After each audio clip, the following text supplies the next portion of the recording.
제5여선교회 40대죠? 거짓말하면 지옥 가는 거 아시죠?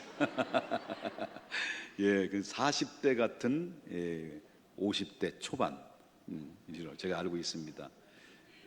너무 과했나요? 찬양 너무 은혜로웠고요. 너무 감사하고요. 또 이렇게 김은경 집사님 사회를 때 제가 볼 때는 왜 옛날에 그 아나운서 앵커를 봤던 무슨 은경이 있는데 신은경인가요? 신은경 아나운서 있죠. 그분하고 좀 이미지도 비슷하고요, 목소리도 비슷하고요, 키도 좀 비슷한 것 같아요. 제가 참 상당히 그분을 좋아하는데 그 권사님이시거든요. 믿음 생활 잘 하시는 권사님이신데 참 좋은 분인데 너무 이미지가 비슷해서 제가 목소리도 이렇게 좋은지 내가 참 너무 좋았습니다. 이 분위기 참 오여선교회 분위기 참 좋아요. 40대 40대 그래서 감사합니다.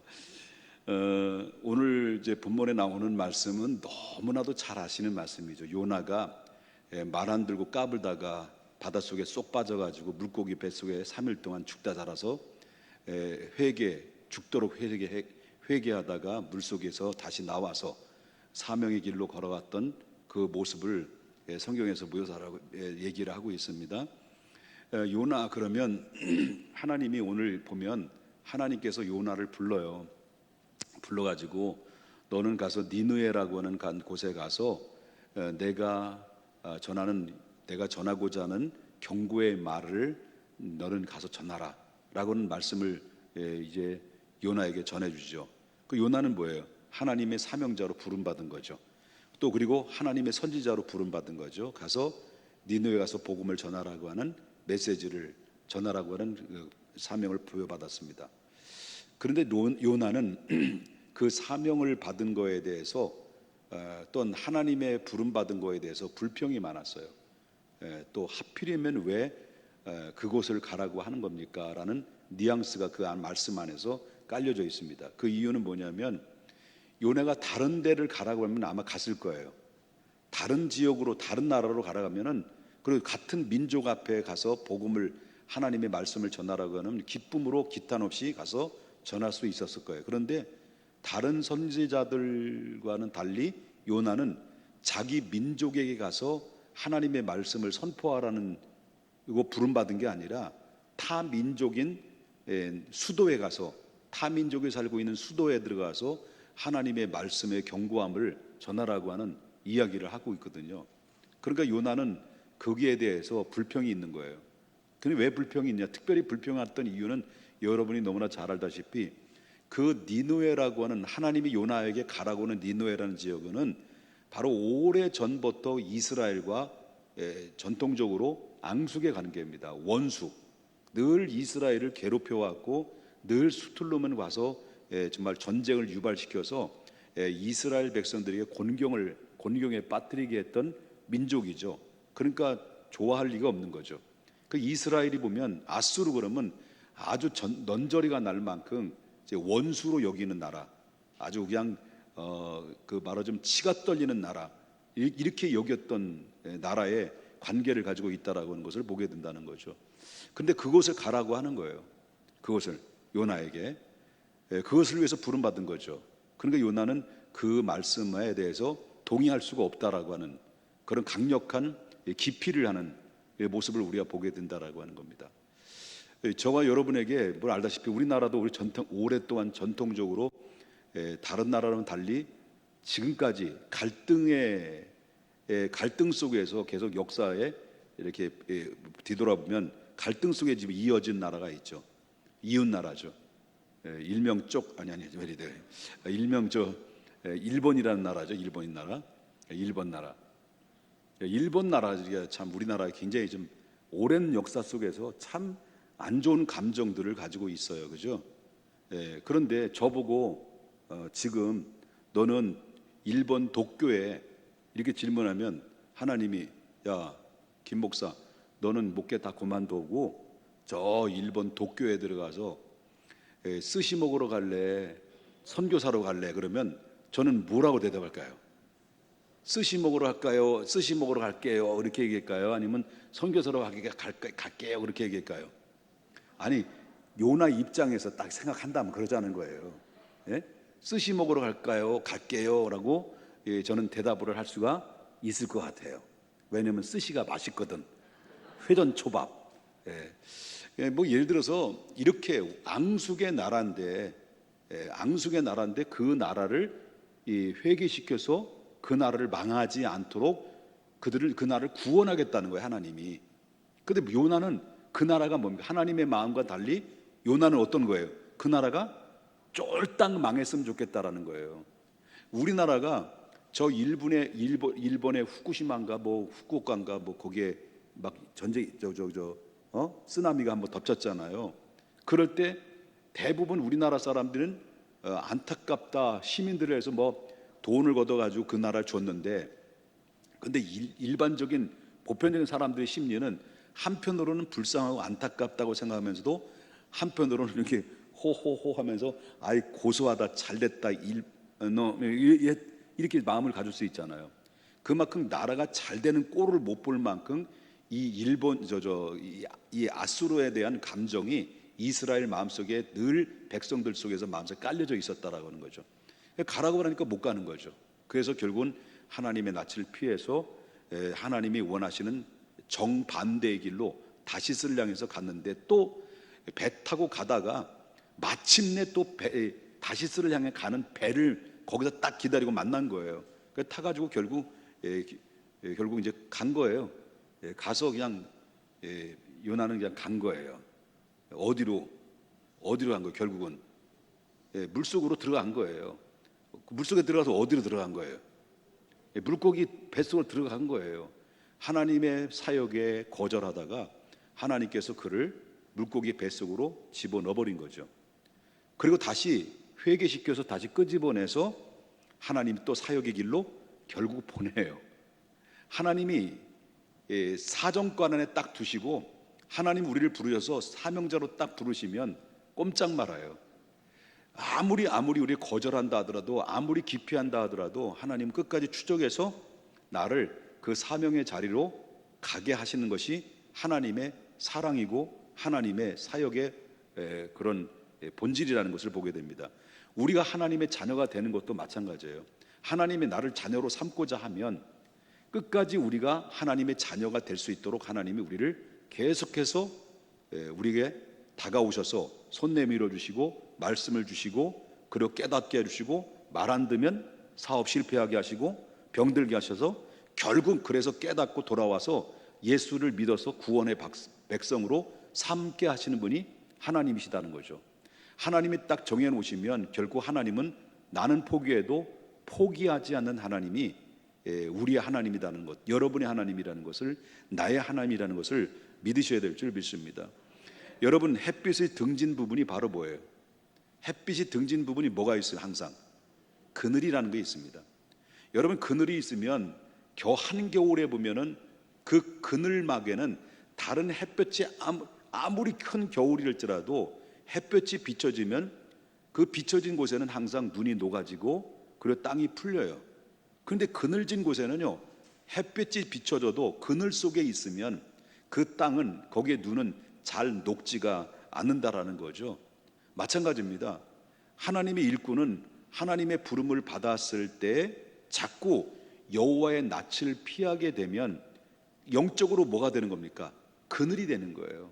어두운 그늘 속에 갇히게 되면은 거기에 땅이 녹지 않고, 거기에 바로 뭐냐면 삶에 있어서 가장 불행한 그런 삶으로 살아갈 수밖에 없는 상황들이 그 안에서 이루어진다라는 것을 보게 됩니다. 요즘 알다시피 여러분, 교회에서 자주 사용되는 용어가 있는데 그게 바로 뭐냐면 사역 기피증입니다.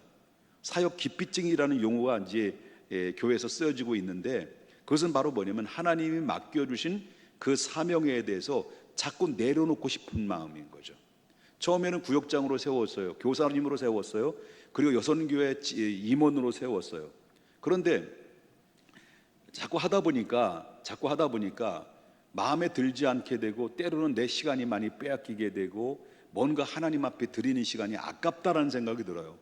그러다 보니까 이런 마음들이 자꾸 들다 보니까 영적으로도 퇴보되고 영적으로도 그늘막이 생기기 시작하면서 어느덧 하나님의 영적인 생각들이, 영적인 마음들이, 영적인 열정들이 사라지게 되면서 이제 하나님의 맡겨준 사역에 대해서 점점 그 사명감이 희석돼 버리게 되는 거죠. 그 희석돼 버리게 되면 사역의 기피증이 생기게 됩니다. 그러면 거기 찾아오는 게 뭐예요?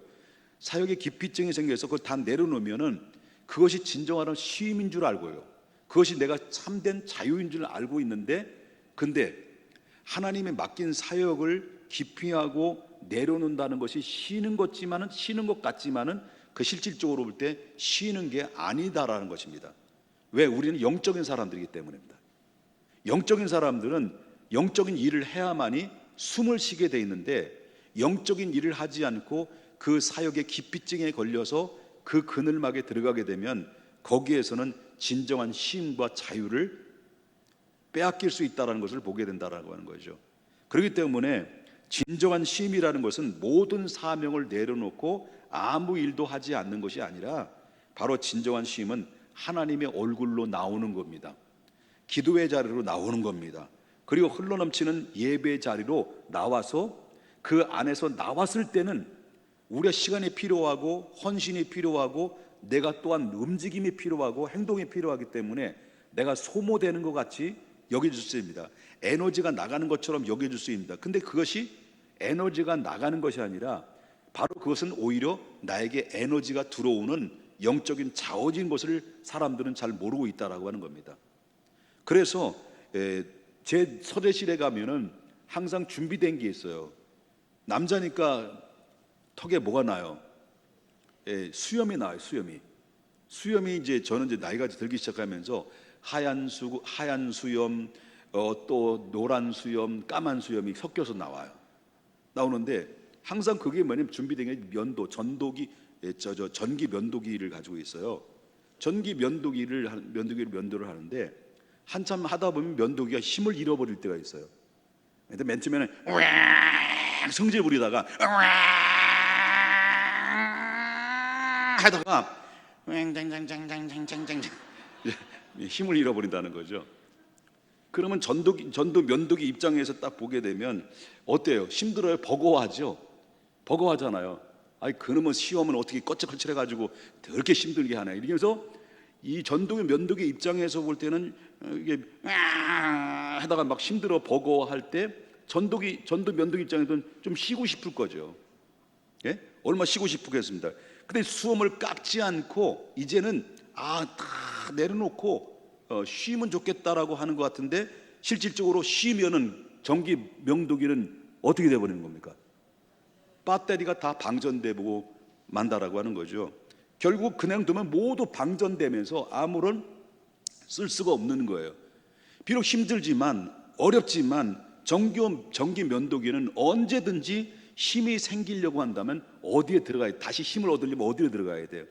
충전기에 속에서 다시 들어가야만이 새 힘을 얻는 것처럼, 그때 진정으로 전도 면도기는 새 힘을 얻고 쉼을 얻는 거죠.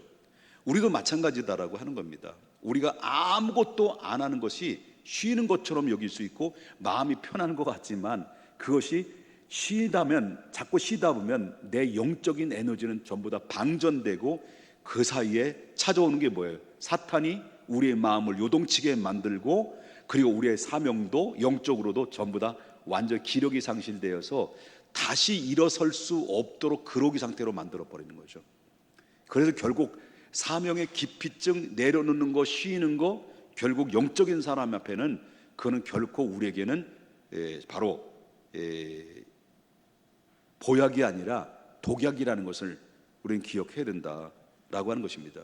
그러므로 사역의 기피증은 너무나도 많은 사역에 인한 고갈들인데, 사실상 성령의 기름 부음 받지 않는 상태 속에서 사역을 하게 되면 순간적으로 처음에는 열심히 하는 것 같지만 나중에 뭐예요? 금방 시간이 지나면 방전이 돼서 떨어지게 된다는 거죠.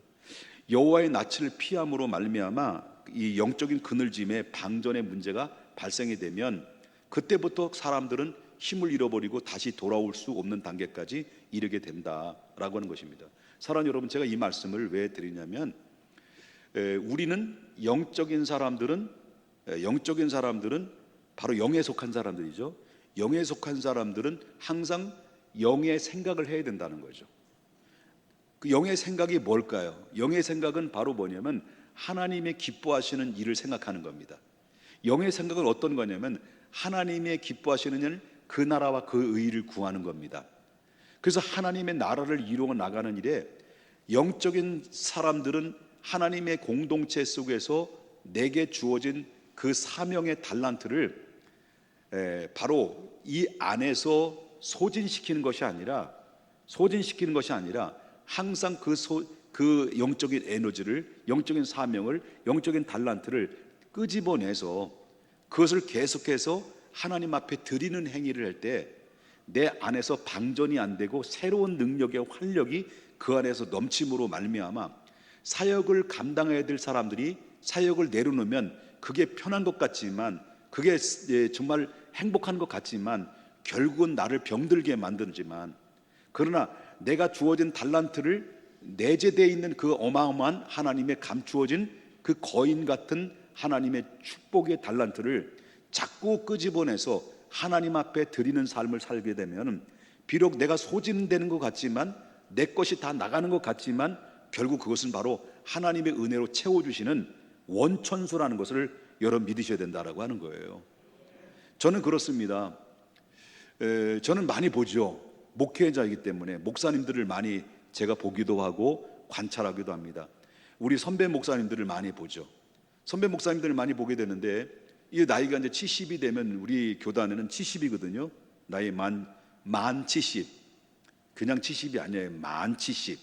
만 70인데, 그래 생일날 딱 전날 이제 끝나는 거예요. 이제 목사님이 열심히 20, 30년처럼 저처럼 한 교회에서 20, 30년 목회를 하고 그 안에서 여기 3, 40년 동안 목회를 하니 여러분 얼마나 자기 모든 것들을 다 포기하고 오직 교회, 목회, 성도들을 위해서 인생을 다 바쳤어요. 에너지 다 소진되고 세월이 지나다 보니까 30년의 세월이 지나고 40년이 지나서 나이가 70에도 은퇴를 하는데, 딱 은퇴를 딱 하면요, 이제 목사님들이 대부분 그렇게 생각해요. 야, 이제 끝났다. 야, 정말 이 힘든 과정을 이제 다 끝났다라고 목사님들은 그렇게 생각하거든요. 끝났다라고 이제 생각하고, 여태까지 은퇴하기 전까지만 해도 일주일에 바로 설교를 몇 번이나 해요. 막 주 1부 예배, 2부 예배, 또 새벽 예배, 금요 예배, 뭐 수요 예배 뭐 등등 해서 상당한 많은 양의 설교를 에너지를 쏟아붓고, 그다음에 많은 분들이 신방을 하고, 그리고 새벽 또 상담하고 뭐 등등 이렇게 에너지를 쏟다가 그런 세월을 30년, 40년 하다가 딱 이제 은퇴를 하게 되면 갑자기 그 일을 내려놓으면요, 그 목사님들이 갑자기 공허함이 찾아오는 거예요. 공허함이 찾아오면서 서서히 이 목사님들이 무너지는데, 불과 한 6개월 정도, 6개월 전까지만 해도 쌩쌩했어요. 까랑까랑했어요. 근데 목숨의 힘을 잃어버려요. 걷는 모습도 달라져요. 신체 모형도 달라져요. 우리 꼬부정해가지고요, 완전히 6개월 만에 망가져가는 이런 분들이 상당히 많이 제가 목격을 했어요.